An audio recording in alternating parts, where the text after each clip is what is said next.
just because I saw a lot of other teachers doing tons of private lessons and they were just there all the time. And I was like, I would actually like to have a life.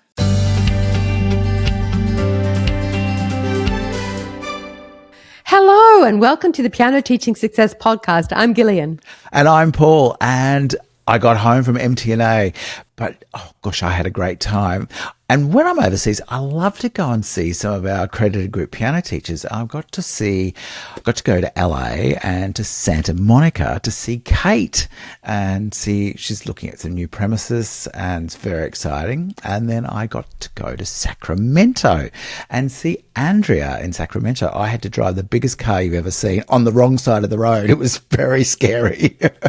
I think there was a time there you ended up on the wrong side of the road, didn't you? It was a bit of a drama. Don't tell anyone. Thankfully, it was on a side road.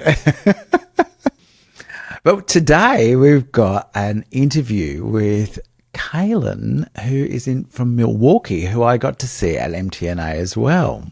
Yes. This time last year, Caelyn was considering, actually signed up to Group Piano University, and she got going with her first classes in about June or July. So she's really only been going for about 9 months. She's just grown so amazingly in her studio, and she's done it in such a way that student-wise, I think she's roughly the same, perhaps a bit more.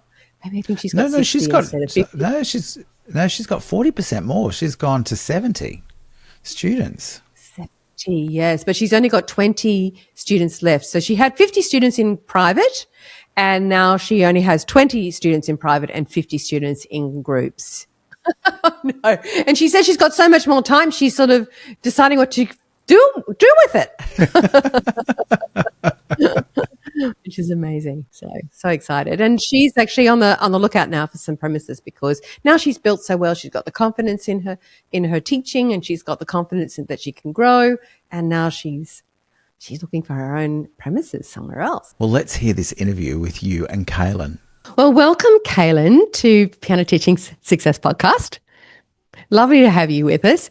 And I was just thinking this morning, it's not even a year since that you completed Group Piano University. I think this time of last year you were actually thinking about it. And then you finished your training in June.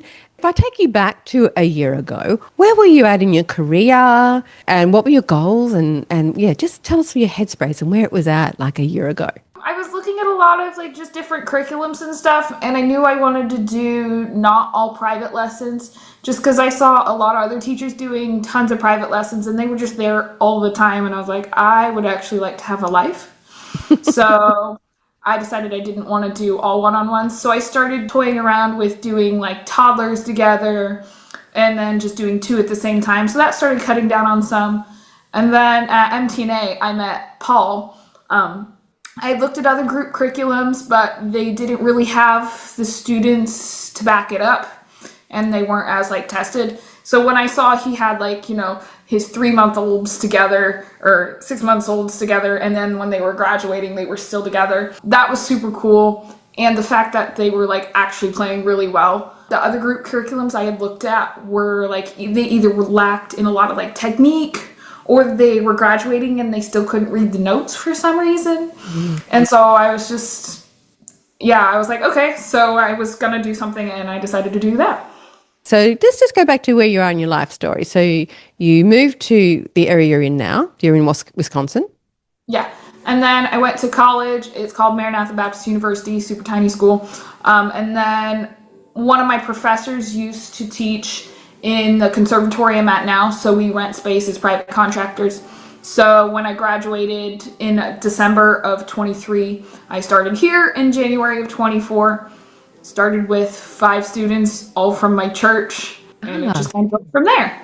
So. Yeah, and then a year ago you built that up fairly quickly to 50 students, isn't it? Yeah, I worked 2 jobs until I worked at a shoe store until about August of that year, and then it got to be full-time enough, and then this last April, a year ago, I was able to move out on my own, and my studio supported that. So that's fantastic. And so cycle forward, I think you said you had 50 students and a couple were in pairs, is that right? Yeah. So you had kind of dipped your toe in the water because you could see that the whole scaling, utilizing more time or freeing up some more time was a good idea. Yeah. And then I think realizing at some point, like, musicians are business owners, it kind of, I started diving more into, like, the business side and realizing just what all you can do. So, Yeah. You know, I really love this about your age group, the 20 somethings and the 30 somethings, even. You guys have grown up in I call you almost the Insta generation. Like you've grown up with the very entrepreneurial, a group, I think, comparative to others, and what's possible. I think you see on social media what others are doing and think, well, why not be? Do you think that's true?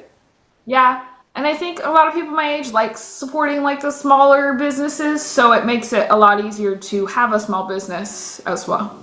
Yeah, they don't want to be in the mass market. They kind of want something a little bit more bespoke and support others, do you think? Is that what it is? Yeah. Yeah, that's fantastic. So, and the idea of scaling is appealing rather than, oh, terrifying. Yeah. No, I want to scale. Yeah. We're going to share some of those plans for scaling in a bit soon too, because they're pretty exciting. So, all right. So you cycle forward a year, or not even a year. You started in June, and now can you tell us where you're at? I'm about 70 students. I have 20 to 30 that are still private. I didn't, kick them out or anything, but I was like, if they decide not to continue, I'm not going to replace them with private. So rather than just like a hard, we're starting all groups, it's just kind of a slow filter. My groups run anywhere from 2 to 6, depending on my space and depending on who's available when. Yeah, So. and we're going to have a look at your space soon too, because it's quite a small space where you're at, which is where you're at. Like, I want a bigger space. and so, actually, can we do a little quick run around the room now, just to show everybody? And then it's going to be super quick. So I have a piano and 4 keyboards. There's not much storage space. All I have is a shelf up above.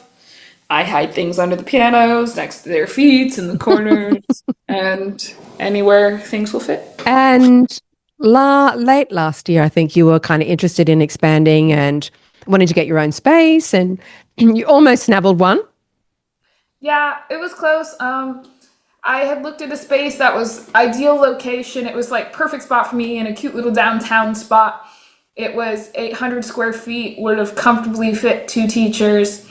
And then the day before we signed the lease, the man had other plans come up and someone wanted to rent 2 of the stalls. And understandably, it's a better business deal for him. So that fell through. Yeah. But that hasn't, you're still looking at doing things. Yeah. It took me a couple months to want to keep looking, especially going into the holidays. I just kind of chilled for a little bit. But probably about January, early February, I kind of hit a wall where I was like, okay, this space does not fit. And either something's got to give. So I started looking again. So. Yeah. So your classes, so this is a music store outside your thing, and then they rent the rooms out to teachers like you. So what classes of 6, I'm assuming you're able to utilize after hours in the music store. Is that what you do? Yes, I can use the piano showroom, but it's not till like 5 or 6 at night, which is unfortunate because that kind of kills after school prime time from like 3 to 5. So yeah. Don't you love prime time? I reckon you can sell those slots, 20 times over. So I never have them free. Yeah. No. I remember when you first graduated from Group Piano University, you pretty much got going straight away. How did you do that? Like, did you have some students on a waiting list ready to go, or did you have some students that had only just started relatively recently and you put them all in a group together? Like, how did you do that so quickly? I had a mom reach out to me want to start her daughter, and I just said, hey, would she be interested in taking a group lesson? And she was like, sure. And so she actually started with 4 of her friends. They're still going together. They're in book Junior Keys 2 now. Great. So they're doing pretty well. Yeah, that's fantastic. So that mom bought 4 others. How great is that? They all go to school together. They're in the same class, so they all just come together, and it works Uh-huh. great. Uh-huh. So And you've been really good on social media as well, weren't you? You weren't shy about doing social. not too much. I'd rather post the kids doing cute little things, but Yeah, which is actually part of the social media strategy, mhm, right? Yeah, yeah. that's terrific. And so have you translated any of your groups over into, sorry, any of your privates into groups, or you just left the privates just go, natural attrition, and replace them with groups as they decide something else in their future? Some of them I have, if I've sensed a little boredom or just lack of practice, I'm like, can we try it? Some of the moms are hesitant. Some of them try it. Some of them go back. Some of them stay. It just depends. Hmm. My high schoolers, I pretty much kept private, though. I didn't want to do Yeah. that to them. So, No, they're kind of used to that scene. So tell me, what have you have you actually noticed? You've only really been, if you're about halfway through book two, about 30 weeks into the curriculum with that group that you started, first group. Have you noticed any difference between the kids that learn in group compared to like your traditional private students that would learn in private? Has there been any musically, any differences that any differences you've noticed? not a ton just because of the group setting. Specifically with like the backing tracks and stuff, though. When I did a recital back in the fall, I was nervous when I pulled the backing tracks that they wouldn't be able to like keep the tempo and stuff and that they wouldn't stay. But they stayed right with me, and it was kind of funny because even if I just slowed down at the end to retard, they just did it. So I thought that was super cool. Yeah. Yeah. Yeah, that is. And orally or any of their musical skills, have you noticed? Well, I guess that's musical skills. I mean, they sing a lot better, especially into book two. Most of them, when we do I play something on the piano, they can sing it back without really much help from me. And then they try to noodle it on the piano, and it just goes much faster than me sitting here going, "Can you fix it?" So, Yeah, exactly. So let's cycle back to a year ago. What opportunity or goal did you have for your future? Because you really, at the beginning of your career, you did the 50 private students and thought, I want a life. I need to find a way of freeing up more time, which you actually have already, haven't you? yeah. Tell us about that. I'm down to like 25 to 30 hours a week. And between that and having most of my admin automated, I probably don't spend more than an hour or two on admin. So it gives me a lot of free time to do things. So what were you doing before? I was probably close to 40. And especially when I was like doing hand billing and stuff, it was a lot. So So a combination of a few things together has made a difference. So you've got big plans for the future. So obviously, did you have those plans for the future back then when you started Group Piano University, or has it just sort of gradually come into your mind? I kind of wanted a multi-teacher eventually, but I didn't have the idea of like doing it with group scale. So So you were going to have a music school with one or two other, or a few other people working with you for yeah, you. Yeah. the idea was still to get a bigger space just because it's tight. Even for just private lessons, it's a little on the small side. So If I'm right, you might prefer, you like the business side kind of as much. You love the teaching, but you also liking the business side as well. yeah, so down the road, I would definitely like to have like 2 or 3 teachers, maybe one to do like the early childhood because I don't really want to do the early childhood. It's not my calling. And Yet. then I'd rather be the person to go like do the networking, go out and bring in students, and Yeah. leave the teaching to a capable team. So Yeah. some of the Fantastic. teaching. And you're well done. You're really well down the road. You've got some premises I think you're going to look at in the next week or so. Is that right? Yeah, I have 3 I'm looking at. So we'll see how that goes. Ah, watch this space. So were there any kind of obstacles that you had to come in your mind overcome? Like, was there any mindset things where you're just like all in, could see this is right, could see the pathway forward and went, yes, that's me. Or you're thinking, oh, I don't know whether I can do this. Or were there any of those sort of obstacles when you were thinking about doing? So much the groups, but I felt like in the conservatory there was a lot of push for private lessons, so I felt like there was a bit of a fight to like get people, not even just a fight, you were just trying to convince people that group lessons aren't, worse or whatever, when there's literally 50 other teachers here who all do private lessons.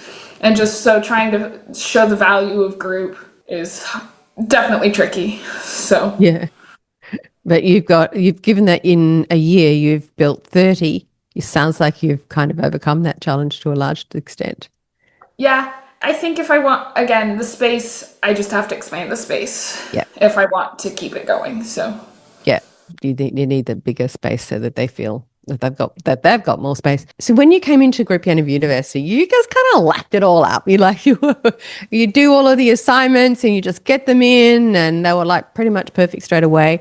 So how did you get into that? Like you just got into action and just did it. Was there any structure you put around yourself to do that? honestly, it probably helped that I wasn't very far out of college. My brain was still used to coming home and needing to have something to do, some sort of assignment. I still do that. I just gave it an hour time slot every week where I worked on them, and it was pretty good. So, Terrific. So I want to get to the success because you're only, as we said, about 30 weeks into this, 30 lessons. So not quite a year into this journey. I think you would have started your first classes in June, yeah, June or September, July last year. July, yes. And we're now in April. So it's Yeah. 9 months, really, Mhm. which is amazing. So there's just been so many successes, I really feel, for you. And what has these successes opened up for you and made possible for you? Having like personally or just business. Yeah, no, Um, personally. having time in the evenings, I don't have to teach till 8 or 9 at night. I can go home or go play volleyball with my friends. And I play on a league in the evenings, and I have time to be there in the evenings. It's a lot of fun. So That's fantastic. And what about professionally? Do you feel this is a compromise? Like a lot of teachers think that, oh, I don't want to do groups because I can't see how it works. I can't see how you can do 5 kids all at the same time because I've got to spread myself between everybody. And in order to make everybody learn in a private lesson, I've got to spend time individually with them and that kind of thing. So they see it. Many one feel that it has to be they just can't imagine it. They think it has to be a compromise. I think for me it's better because I actually have ADHD. So you've said groups are better for ADHD students. I think groups are better for an ADHD teacher. Because constantly switching between things for me also keeps me engaged and keeps it easier for me. So for me it's better. If I'm sitting in a private lesson, it's really easy to zone out. Yeah. And be like, they're playing the same thing again. But like moving around and doing stuff is definitely the teaching style I prefer. So Yeah, I can't wait for you to have them next year. Can't wait to talk to you in a year's time because, like another year's time is going to be there's other layers that you're going to be putting on your teaching, which is going to be really great. I feel like the first time through has just been like hanging on the lesson plan, but then like the second time you're like, all right, what can I fix? What can I do better? Did I skip things? What did I skip? Yeah. What did I skip the first time just to sort of get through it? All right, let's go through the next time and let's add that. Yeah. Yeah. And I think there's also when there's children with the oral training and things like that. I just remember the first time, even now I get a kick out of that. You're doing the oral training and the first time they sing it back completely by ear. It's like, oh my goodness. And they're only a few weeks in, right? Yeah. Like 4 or 5, and they're usually fine. Yeah. And they've got that already. It's like, wow. It's amazing. Yeah. And then those little musical gifts that keep on delivering down the track too. Yeah, which are kind of fun. So I can't wait for you to experience those. And so what would you say to somebody who is, well, you're, 20 something, 30 something, and it's got their whole career ahead of them. If they're sort of on the line thinking, oh, should I do this? Should I not do this? Group Piano University, what do you think? I'd say go for it. I mean, you don't have anything to lose if you're pretty young, You've got a lot of time to try different things and try different things. Try lots of things. try all the things. It works. Yeah. I probably tried 4 or 5 different curriculums before I went with group piano. I tried to take like other one-on-one curriculums and like mold them into a group, and it didn't work so well. What did you find with the challenges with that? Group piano university is more where you're doing like everybody's doing the same thing at one time. And then making my own plan, it was like a multi-level, and I was trying to keep everyone where they were at and doing their own thing. That was too much to do. That was hard to do. I would say that. It's like spinning plates. You know those like plates, and they put them on a stand and they spin them. You got to spin this one, and you got to run over and spin that one. Keep them all running. That's like stressful. Yeah, that was too much. No. Definitely. Well, is there anything that you would like to tell anybody that is like, I don't know, is there anything, that you'd like to tell them about the course, about what to expect that you were surprised about, or like the homework, because there's quite a lot of homework? The homework was great. The hardest part was, when we were recording all the singing stuff, having the equipment or trying to figure out how to prop stuff up somewhere. So maybe, invest in some decent camera equipment or just like phone stands and things. Yeah. They're useful anyway, right? Yeah, I was propping things up on like music stands and stuff. So Yeah. But down the track, they're useful so that you can actually record the kids playing and things like that. So they're worthwhile, and they're not very expensive. So they're a worthwhile investment. Is that the hardest bit? Honestly, yeah. I mean, the technical side was harder than the actual music side. So Fair enough. Okay. Well, thank you so much for sharing your experience less than a year into your start.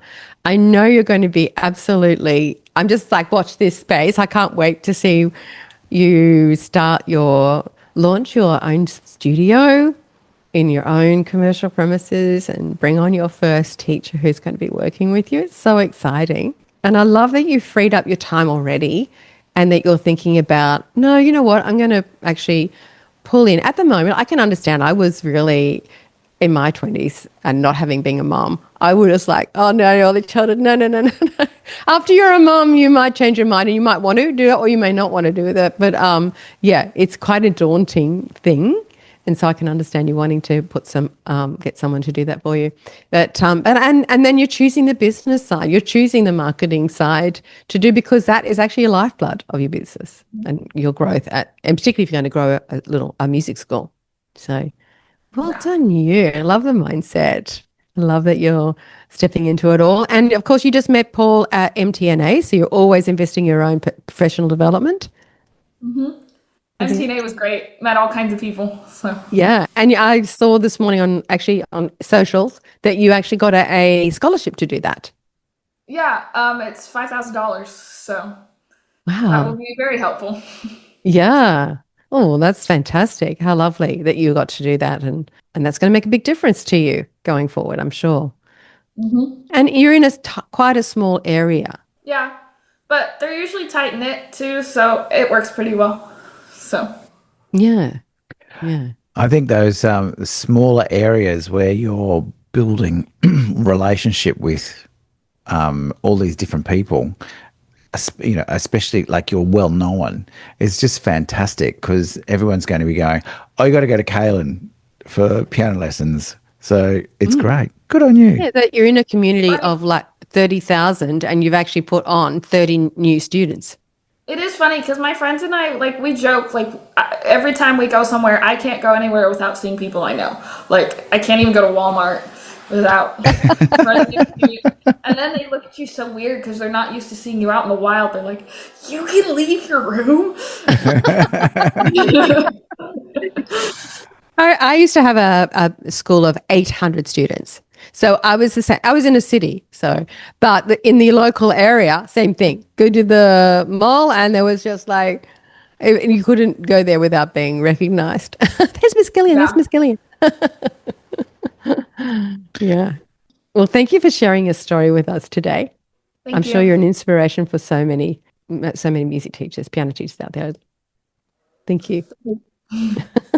Thanks, Caelyn. What a great interview, Gillian. Thank you so much for sharing. Yeah, it was such a lovely interview, and just seeing so young and so inspiring. Like, she's got a whole career ahead of her, so it's fantastic, so exciting.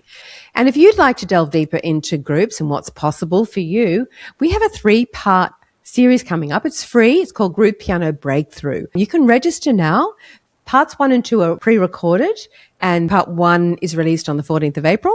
And we finish with part 3, which is a live webinar and Q&A session. So you can get to ask all of your questions on the 21st, Tuesday, the 21st of April. There's a link below, or it's in the show notes. So please make sure you register. I'd love to see you there.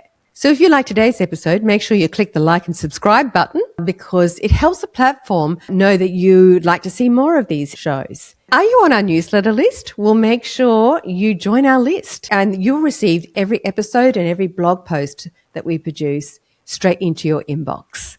The link is on our homepage at pianoteachingsuccess.com, or you can find it in the show notes. Thanks for joining us today. See you later. Bye.